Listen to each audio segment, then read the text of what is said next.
Colombia range इन जागा, जहां हर कोना एक कहानी सुनाता है, रिच हिस्ट्री और कैप्टिवेटिंग कल्चर के साथ, जो हर विजिटर को अपनी तरफ खींचता है।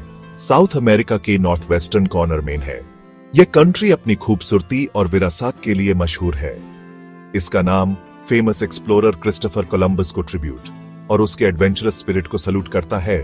बस इसके लैंडस्केप्स में नेचर कहानियों की झलक देता है। हर नजारा एक नई कहानी बयान करता है। इमेजिन करो इसकी डिवर्स जियोग्राफी, बड़े बड़े Andes mountains, the vast Amazon rain forest जो अपनी खुद की एक दुनिया है, और the sun kissed Caribbean coast line. ये अलग अलग इकोसिस्टम्स जो एक दूसरे से जुड़ा है। माउंटेन स्लोप्स भी कॉफी प्लांटेशन से लेकर बस्टलिंग सिटीज तक, हर जगह अपनी एक अलग पहचान है। लाइफ की एक टापेस्ट्री बनाते हैं। ये टेपेस्ट्री रंगों और संस्कृति से भरी हुई है। मगदलेना रिवर कोलंबिया की लाइफलाइन, जो इस कंट्री को जीवन देती है, इसके हार्ट से होकर बहती है और हर मोड़ पर एक नई कहानी सुनाती है। हाईलैंड्स को सी से कनेक्ट करती है। ये माइटी रिवर जो हर पल जीवन से भरी हुई है, लाइफ और ट्रांसपोर्टेशन का सोर्स, और हर पाल को जीवन बनाती है। सिविलाइजेशंस के एब एंड फ्लो का विटनेस रहा है और हर पाल को यादगार बनाता है। पास्ट की इकोज को प्रेजेंट में लेकर आता है। ये नदी हर पाल को जीवन बनाती है। Snow cap peaks of the Sierra Nevada de Santa Marta से लेकर, जो अपनी खूबसूरती से सबको मोहित करती है, steamy jungles of the Amazon basin तक, जो अपनी रहस्यमय दुनिया में सबको ले जाती है। कोलंबिया की नेचुरल ब्यूटी इसकी रिच बायोडायवर्सिटी का प्रूफ है। यह कंट्री अपनी खूबसूरती और विरासत से सबको मोहित करता है। यूरोपियन शिप्स के आने से पहले कोलंबिया अलग अलग इंडिजिनस कल्चर्स का घर था, जिसमें हर एक कल्चर की अपनी यूनिक आइडेंटिटी थी। मुस्का लोग अपने इंट्रिकेट गोल्ड वर्क और नेचर के प्रति रेवरेंस के लिए फेमस इंडियन हाईलैंड्स में रहते थे। उनका आर्ट और कल्चर उनकी जिंदगी का एक अहम हिस्सा था।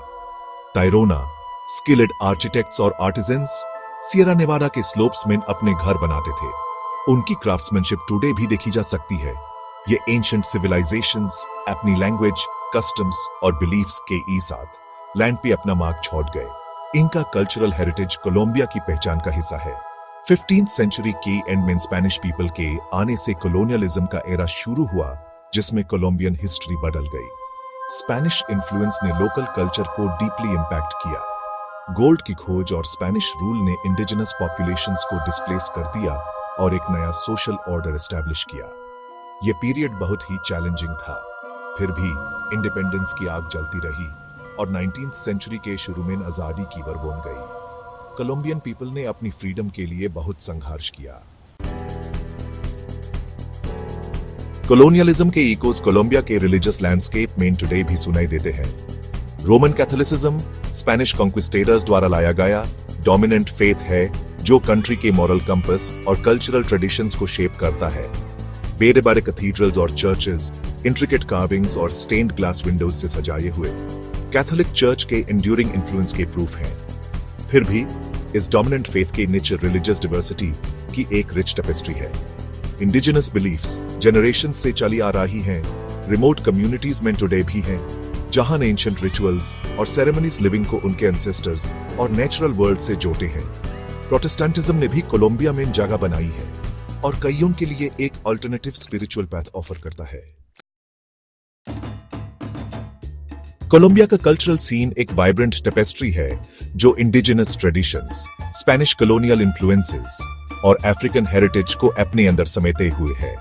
म्यूजिक नेशन की सोल स्ट्रीट्स में धड़कता है, कोलंबिया के लाइवली ट्यून्स से, जिसमें कैची बीट्स और कलरफुल कॉस्ट्यूम्स हैं।